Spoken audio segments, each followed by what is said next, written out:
যদি পাপ হয়ে যায় হতাশ হবেন না, পাপ হয়ে গেছে হতাশ হবেন না।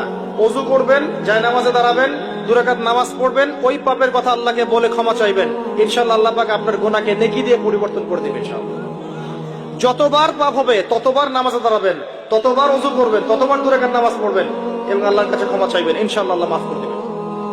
শয়তান আপনাকে হতাশ করতে যাবে, ফ্রাস্ট্রেট করতে যাবে। আরে তুমি অন্যায় করেছো, এত বড় বড় পাপ করেছো, তুমি পর্নোগ্রাফি দেখো, তুমি মেয়ের সাথে জেনা করেছো, তুমি মদ খাও, তুমি এই করো, তুমি কিভাবে আল্লাহর সামনে দাঁড়াবে, কোন মুখ নিয়ে দাঁড়াবে? এগুলো শয়তানের ওয়াসওয়াসা। কার ওয়াসওয়াসা?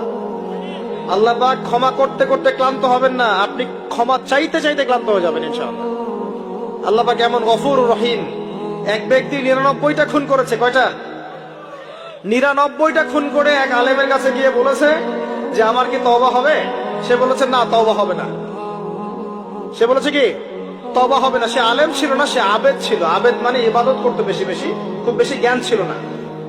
আমাদের মতো আমরা কিন্তু ইবাদত বেশি করি, জ্ঞান খুব কম।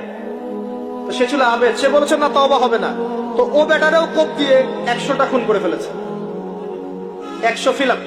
এবার সে চিন্তা করছে যে আমি কি করব। আরেকজন আলেমের কাছে গিয়ে বলছে আমি 100টা খুন করেছি, তওবা হবে? এই আলেম সত্যিকারের আলেম ছিলেন, তিনি বলেন হ্যাঁ তওবা হবে, তুমি ইস্তেগফার করো এবং এই এলাকা থেকে চলে যাও, অন্য এলাকায় গিয়ে থাকো, অন্য একটা এলাকায় গিয়ে থাকো, এখানে তোমার স্মৃতি জড়িত আছে, অন্য জায়গায় হিজরত করে গিয়ে থাকো। তো সে ব্যক্তি চলে গেল, যাওয়ার পথে তার মৃত্যু হয়ে গেছে। আর আল্লাহ পাকের ফেরেশতা চলে এসেছে, আযাবের ফেরেশতা এবং জান্নাতের ফেরেশতা, তারা নিজেদের মধ্যে এখন তর্ক করছে কে রূহটা নেবে, আত্মাটা কে নেবে। ওই যে রূহ কাকে বলে, সায়েন্সকে জিজ্ঞাসা করেন, সায়েন্সের প্যান্ট খারাপ হয়ে যাবে। রূহ কাকে বলে উত্তর দিতে গিয়ে এখন আল্লাহ পাক এই বান্দাকে মাফ করতে চাচ্ছেন। তিনি কি করলেন? আল্লাহ পাক কৌশল করলেন।